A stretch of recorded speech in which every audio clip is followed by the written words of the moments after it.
Hello' friends, বৰ্তমান সময়ত অসমত প্ৰতি বছৰে যিটো হাৰত শিক্ষিত নিবনুৱাৰ হাৰ দিনক দিনে বৃদ্ধি পাব ধৰিছে, ঠিক সেই অনুপাতে কিন্তু অসমত চৰকাৰী চাকৰি পদৰ সংখ্যা বৃদ্ধি হোৱা নাই বা সৃষ্টি হোৱা নাই। যাৰ ফলস্বৰূপে অসমৰ বহুতো শিক্ষিত নিবনুৱাই চৰকাৰী চাকৰিৰ পিছত দৌৰি দৌৰি তেওঁলোকে অৱশেষত বিমুখ হ'বলগীয়া হৈছে আৰু তেওঁলোকৰ জীৱনৰ আধা বয়স ইয়াতেই পাৰ হৈ গৈছেগৈ।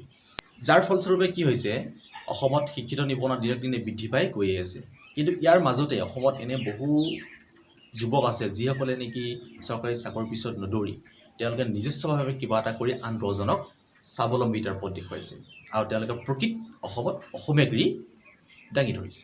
যোৱাকালি মই ফেচবুকত এটা পোষ্ট পাইছিলোঁ, যিটো পোষ্টত নেকি দেখুওৱা হৈছিল যে অসমৰ কেইজনমান উদ্যমী যুৱকে তেওঁলোকৰ নিজাববীয়া প্ৰচেষ্টাৰে চৰকাৰী চাকৰিৰ পিছত তেওঁলোকে নদৌৰি এক ব্যতিক্ৰমী চিন্তাধাৰাৰে তেওঁলোকে এক উদ্যোগ গঢ়ি তুলিছে। অৰ্থাৎ তেওঁলোকে এখন বজাৰ দখল কৰিবলৈ তেওঁলোকে আগবাঢ়িছে। আৰু সেই পোষ্টটোকে মোৰ ভাল লগাৰ বাবে আপোনালোকক আজিৰ এই ভিডিঅ'টোৰ যোগেদি আপোনালোকলৈ মই আগবঢ়াইছোঁ তেওঁলোকে কেনেকৈ প্ৰকৃত অসমীয়াগিৰি তেওঁলোকে আন দহজন আগত দাঙি ধৰিছে। তেন্তে আহক বন্ধুসকল, বেছি পলম নকৰি আজিৰ এই ভিডিঅ'টো আমি আৰম্ভ কৰোঁ। সৰ্বসাধাৰণতে আমি সকলোৱে কিবা কিবি লিখিবৰ বাবে যিসমূহ বহী ব্যৱহাৰ কৰোঁ, বিশেষকৈ ক্লাছমেট আৰু কেমেল কোম্পানীৰ যিসমূহ বহী, সেই বহীসমূহ বৰ্তমান সময়ত বিশেষকৈ অসমৰ ছাত্ৰ ছাত্ৰীসকলে ঘৰত লিখিবৰ বাবেই হওক বা ক্লাছৰুমত লিখিবৰ বাবেই হওক সৰ্বাধিক ৰূপত এই বহীসমূহ অসমৰ বজাৰখনত বিক্ৰী কৰি আছে। কিয়নো এই বহীসমূহত লিখিবলৈ ভাল আৰু ইয়াক ব্যৱহাৰ কৰিবলৈ খুব সহজ। আৰু এই ধৰণৰ বহীয়েই হুবহু বহী অসমৰ কেইজনমান উদ্যমী যুৱকে তেওঁলোকে নিজা প্ৰচেষ্টাৰে তেওঁলোকে বজাৰলৈ উলিয়াইছে ইতিমধ্যে। আৰু বহীসমূহ খুব সুন্দৰকৈ বনাইছে আৰু বহীসমূহৰ নাম দিছে তেওঁলোকে ফলি নামেৰে এই বহীসমূহ জনা যাব। যেনেকৈ কেমেল আৰু ক্লাছমেট বহী হিচাপে জনা যায়, ঠিক এই বহীসমূহ অসমৰ পৰা উৎপাদিত এই বহীসমূহক ফলি নামেৰে জনা যাব। আৰু খুব সুন্দৰভাৱে তেওঁলোকে ওপৰৰ বেটুপাতটো সজাইছে, পিছফালৰটো সজাইছে আৰু মাজত যিসমূহ তেওঁলোকে সৰু সৰু তথ্যমূলক কিছুমান কথা দিছে সুন্দৰভাৱে। আৰু পুৰণি দিনৰ কিছুমান স্মৃতি, যিসমূহ স্মৃতি নেকি আপুনি মই আমি সেই দিনত আমি অসমীয়া পাঠ্যপুথিত সেই কবিতাসমূহ পাইছিলোঁ, তেনেকুৱা 2-4টা তেওঁলোকে কবিতাৰ লাইন দিবলৈ চেষ্টা কৰিছে। এইসমূহত অসমৰ ব্ৰঞ্জী প্ৰকৃত ঠাইসমূহৰ কীৰ্তিচিহ্নসমূহ এই বহীসমূহত উপলব্ধ হ'ব। বিভিন্নজন মহান ব্যক্তিৰ ফটো এই বহীসমূহত উপলব্ধ হ'ব অসমৰ বিশেষকৈ।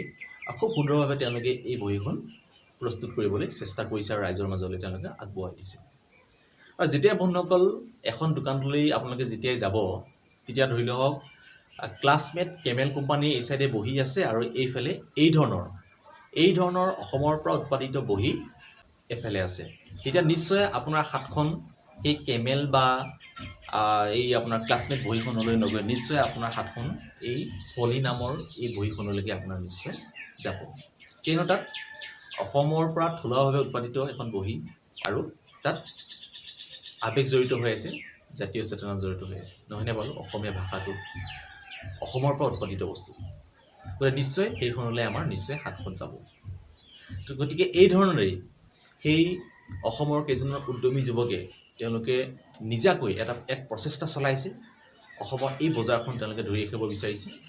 গতিকে সেই ক্লাছমেট বহী আমাক কিয় লাগে? বহী ৰাজ্যৰ পৰা আমদানি দিলোঁ।